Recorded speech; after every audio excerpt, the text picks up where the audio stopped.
Hey there, social media universe. Hope you guys all had a good Christmas. I know mine was busy. I'm sure just like everybody else's was. I often get questions about equipment, what I use for different sports, what works, what doesn't work.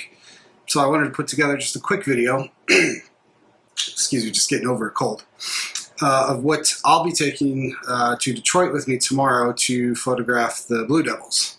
First off, we'll start with bodies. So my main body that I use is a Nikon Z9, full frame, 45 megapixel camera.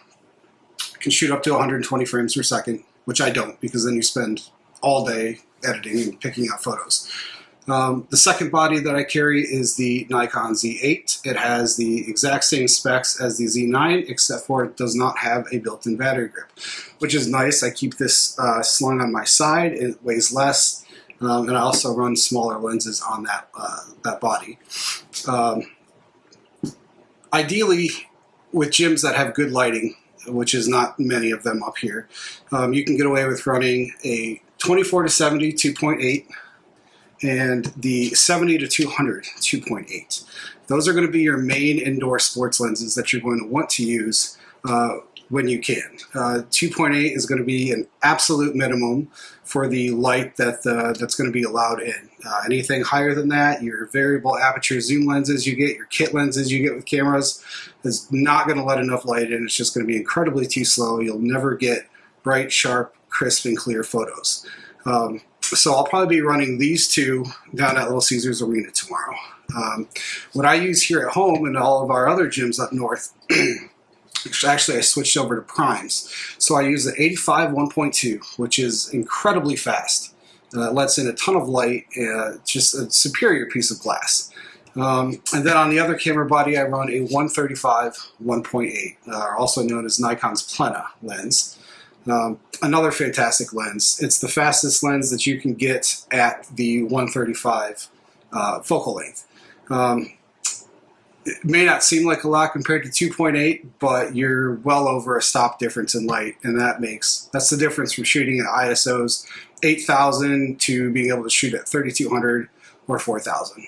Massive difference. Then also in my bag for close-up shots for free throws, shots of coaches, the benches, the 300 2.8. It's a beast of a lens. It's not something that I would recommend using a lot for indoor sports. It's fast enough. It's too much of a zoom. It's too much of a focal length. It doesn't zoom.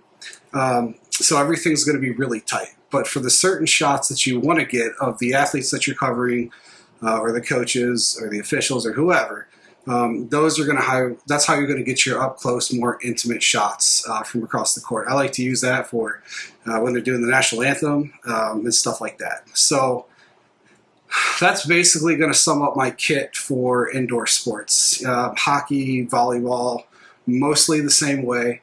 A lot of times I'll carry an ultra wide, like a 12-24 or 14-30, if I want to get those ultra wide shots of like an entire football field or the court. And on occasion I'll take a 2.8 fisheye lens, which you can really get everything. You get, the distortion is intentional, obviously. So it's one of those lenses that you'll use 5% of the time, but it's something that's really cool to have to keep in your bag and keep that as an option. But other than that, that's mainly what I'll be taking tomorrow. I plan on primarily using the 70-200 and the 24-70 after 2.8. These arenas are lit for television, so there shouldn't be any problem whatsoever. No dark areas under the basket, no hot spots at half court or anything like that. I'm anticipating the lighting to be incredibly even, hopefully. And we're definitely going to get some great shots of our girls. So I'm looking forward to it. So I hope they win. I know they're going to play well. And that's it. I hope everyone has a safe trip down. Thanks for checking in. Appreciate it.